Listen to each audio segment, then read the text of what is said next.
Well, hello and welcome to the Force Friday show where we discuss all things Star Wars.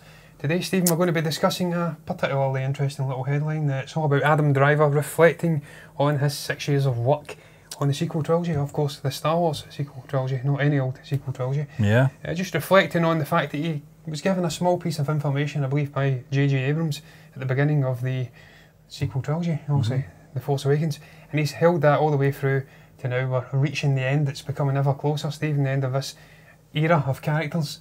And he's discussed how that's impacted on him and just comparing it to his experience on Girls. It was a similar sort of a time period, 6 to 7 years that he spent playing that character. And he's been discussing that, and he's been discussing just Star Wars in general. So it's all very interesting. Big fan of Adam Driver. Thoroughly enjoy the guy as an actor. As a person off the screen, he's got a very storied and interesting life. He was in the military and he's developed into a fine actor. I really enjoyed him in Black K Klansman. I'm glad to see he's getting some award nominations because he thoroughly deserves it. He's a very versatile man.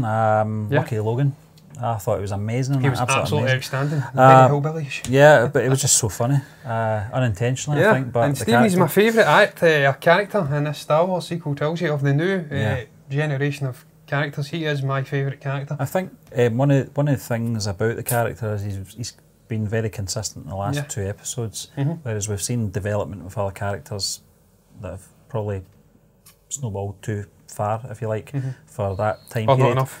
Or not enough, you're right. But yeah, just the thing you mentioned in regards to a vital piece of information. A lot of writers and directors do this with certain actors. You spoke about Alan Rickman, gentleman on the Harry Potter franchise. Yeah, I'll get into that, Stephen, after you're done. I'll just say, John, I think it's a neat little trick to give certain actors that are capable of holding on to a secret piece of information. I think it helps them develop their characters. They know where the end game is with the character as well.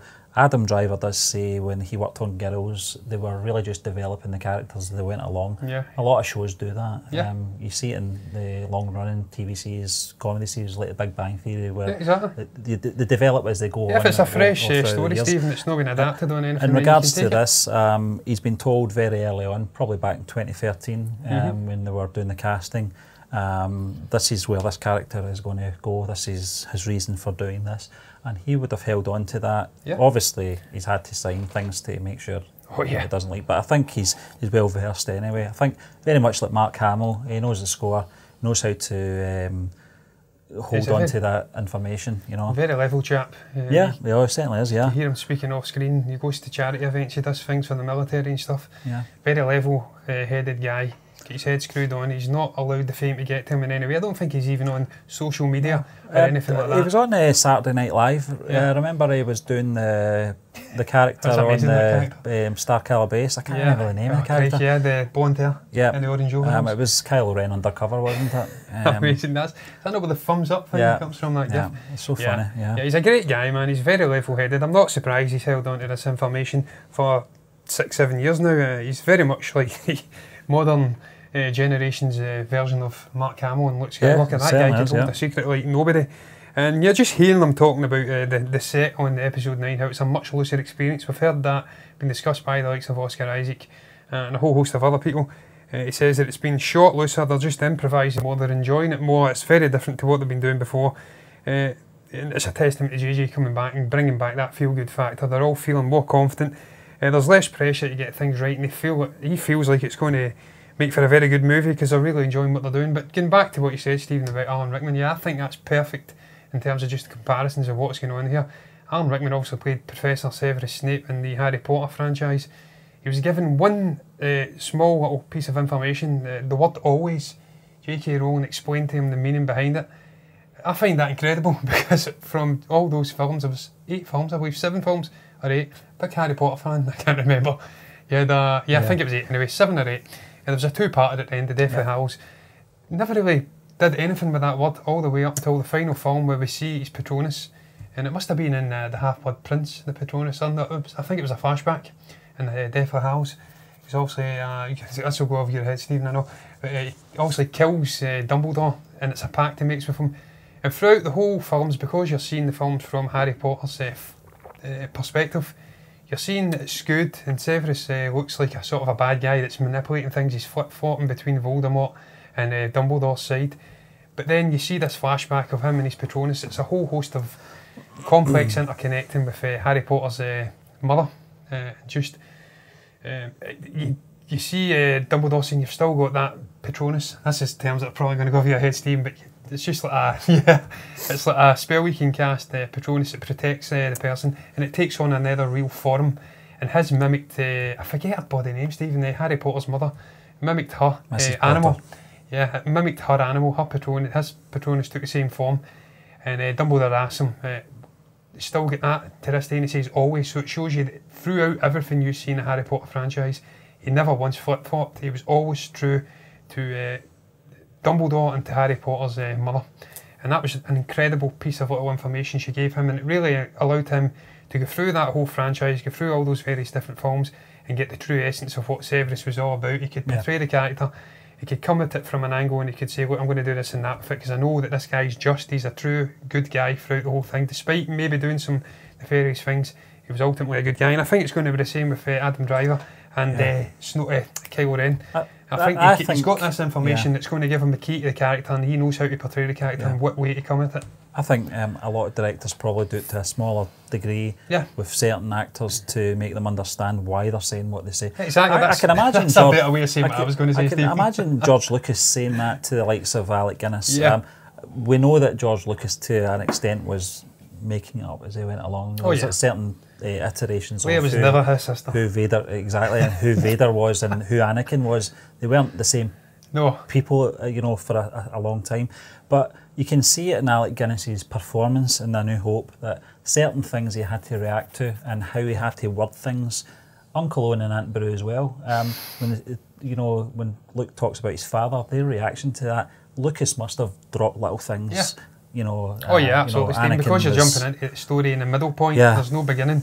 And he's also had an idea. And you've got to give actors, you've got to throw them a bone at times to give them an idea where to go with the character. And I fully believe that Lucas, despite all the criticism he gets about maybe retconning certain things, I fully believe, Stephen, that he had a vision in his mind for these prequel films from the get-go, and that he did think that the technology would be more advanced in looking and stuff like that. And just because we're viewing characters and worlds within the original trilogy from it's from a war perspective, it's run down planets and stuff like that are kind of beaten down. I'll tell you something though, John, I hope the one piece of information isn't that Kylo Ren is in fact Matt the Technician. Matt the Technician, there you go, there's the name. But you're right, Stephen, you perfectly captured what I was wanting to say. Just giving these little drops of information can allow an actor to come at a character and know how to portray it a certain way. I'll get off in a big long and winded thing about Severus Snape and Harry Potter. That's alright, you get what I mean. It's been done before, Stephen, and it really does allow a character to get into the skin and give us a true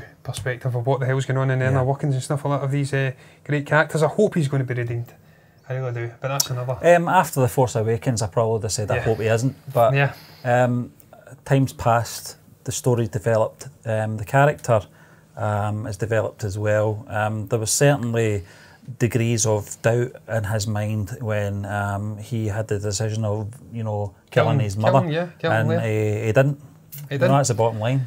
I still think there's a conflict within him. I know he's done some horrendous things, and some people could say, look, he's went fully dark after killing Snoke, and they'd have justifications, but I really like Adam Driver. He's my favourite actor out of all of the new generation, and really like Oscar Isaac as well. I like John Boyega, I like them all, but he, for me, is the most accomplished outside of Oscar Isaac, and his character's the most complex character, the most fleshed out character, the one I've got the most enjoyment out of, and I would love to see him becoming redeemed in any shape or form. I don't care if they redeem him through sacrifice at the end. I think it will be, John. Or whether they redeem him and allow him to continue into another trilogy. I don't know. I think sacrifice would be the most likely. I think so. I think because after Luke didn't believe he could be redeemed, and this is a man that knew that Anakin Skywalker could. That's the most powerful argument for. I think the only way that he could is through self-sacrifice. If it's something so unpredictable that Luke couldn't even foresee it, That'd be incredible. I can't wait. We'll move on, Stephen, because I think we've done that one to the death. We've not got much more to add. And this next topic is all about Marvel revealing why Boba Fett became a bounty hunter. They've done it through a comic strip, and I have to say, the comic strip is utterly stunningly crafted. The artwork is just incredible. It really captures the likeness of Daniel Logan as a young boy in the midst of Attack of the Clones. stunningly crafted, and it really shows you this little guy becoming Boba Fett at a young age. Yeah. He's taken away to the planet of, I can't see it, Stephen, I can't see the bloody planet. He's taken away anyway to a planet to go and pick up a bounty, I believe, with three other figures.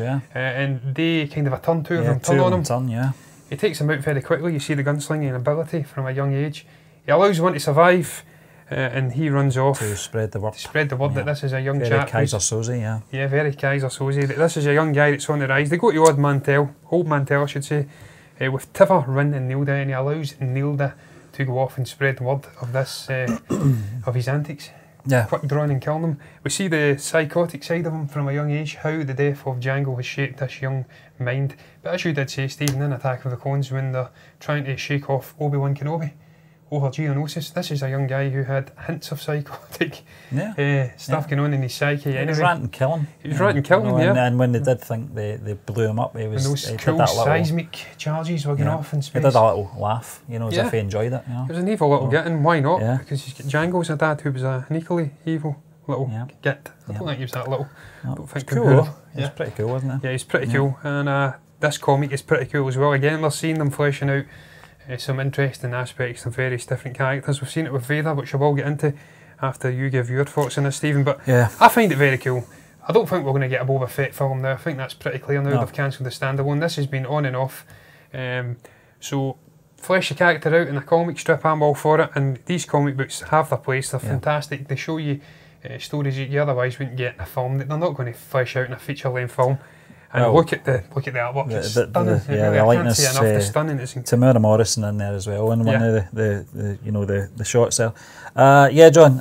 The character of Boba Fett, I wasn't that big a fan. I thought it was a cool looking character, but it was a very shallow reason for saying he was one of the best characters in Star Wars. Because his armour was cool. Trilogy, the original that Mandalorian helmet. Yeah, and Jango as well. It was really just reminding people of how cool the character looked. Although it was slightly different. It was kind of bluey, sort of grey, wasn't it? Yeah, it wasn't as good. But this is the perfect medium to flesh out these storylines.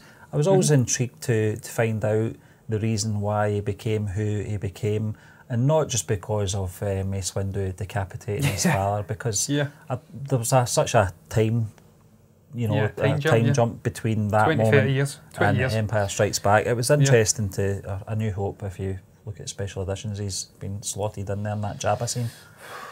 But it's nice to see the character develop in this medium. It's something I know that you've got a few Star Wars comics, John. I've not got any, but it's certainly something I would like to get into. These kind of stories intrigue me, although the characters sort of endgame, which we know ends up. Becomes a feared bounty hunter. It's interesting to see, why he becomes the person he becomes. You see it all through Star Wars. It's like reoccurring storylines for characters. You see it, how did Vader become Vader? How did Luke become Luke? You see it all the time. It's all about characters' development and making choices, whether they're right or wrong. In this case, from that article, it looks like he didn't really have a choice, to be fair, in regards to these other bounty hunters betraying him. Yeah, but that's just the way of the world, Stephen. But listen, that's I would like to see that kind of story fleshed out in animation as well. Because you can't get Daniel Logan back to play the younger Boba Fett now. It's just not possible, sadly. He's grown up and he's really passionate about the character. He wants to come back and portray the character. And he looks nothing like Tamara. He looks nothing like him, But he's got the helmet on, so who cares about that? But I think if he can get his chance, then hats off to the guy. I hope he gets his chance. But this is very intriguing, Stephen. It's a great comic strip, beautiful artwork, and it's shown as a side of a character which is intriguing to most people. I'd say not so much to me. I like the character, but I don't. I'm not absolutely obsessed with him. If he's there, I enjoy the character if he's there, but I'm not looking out for him. And as I say, he was always a bloodthirsty psycho anyway. This just was a tipping edge. Seeing his father getting decapitated was the thing that tipped him over the edge. But Stephen, I'll dive quickly into this Vader story before we move swiftly on. This is the Darth Vader Marvel strip as well, comic book run, and it shows you, it's the finale, and it reveals the identity, apparently, of Anakin's father, and they're saying that it is in fact Palpatine, I believe. I've not read it, I've seen it yet, but looking at this, we're seeing little hints. He taps into this veil, I believe, this taps into this veil of the future or the past, and it shows him a glimpse of his mother Shmi, and she is being manipulated with a hooded figure, and I think they're hinting that it is. I thought you were going to say midichlorians there. Yeah, well, well, he is. He's manipulating the midichlorians. Yeah. Palpatine's going in and manipulating them. But it looks as though he's travelling back in time, Stephen, because he's looking disformed, and as we know, that doesn't occur until the events of Revenge of the Sith. So, how is he going back and manipulating the Shmi to before Anakin was born? I don't know. Maybe it's something they'll show in another strip of Vader, but it's getting shown that it is in fact Palpatine. It was a long rumoured. There was always those little hints, and particularly Revenge of the Sith. I need your help, son. Yeah. The opera scenes as well, which is some of the best dialogue you'll get in the prequel trilogy. I don't care what anyone says. Absolutely. Probably actually in Star Wars history. Yeah. Some of those lines and that, the interactions between Anakin and Palpatine at that stage, that was the final sort of turning point, I felt, for both the characters and how their relationship went forward. There's definitely a father and son vibe off them from that scene. Again, it was never confirmed. You know, the explanation in The Phantom Menace was a little bit lame, to say the least. But there was clues in there, and there was hints.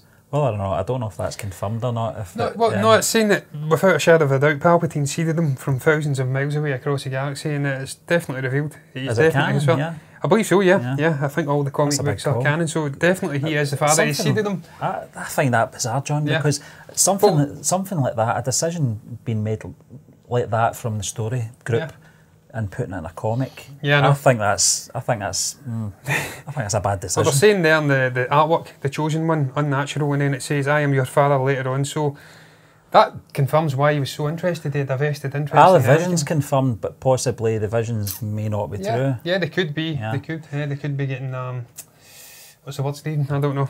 Manipulated. Yeah. So it's possible. I think that's too big a headline to be in a comic. But again, Stephen, as we've said, it's been heavily hinted at. But getting the confirmation in the comic, I think, would be a bit. Yeah, it would. Yeah, it'd be a little bit of a lacklustre reveal. But look, it just shows you again the importance of the comic books and how it all adds into the canon. They've got their part to play, and hopefully Kathleen Kennedy and the other ones involved. Big question for you, John. Is this going to be the clickbait for this video? It's not. No. It's going to be all about Adam Driver. Okay. Sadly, I wish we'd used that. I only stumbled across this article once we'd started the show. We're not, damn it. We're not Mike Zero. So. We're not Mike Zero, no. Thankfully not. I've not got his hair either. My hair's on its way out, sadly. So I can't go for the Brian May perm look. What can I say? That's why I wear hats.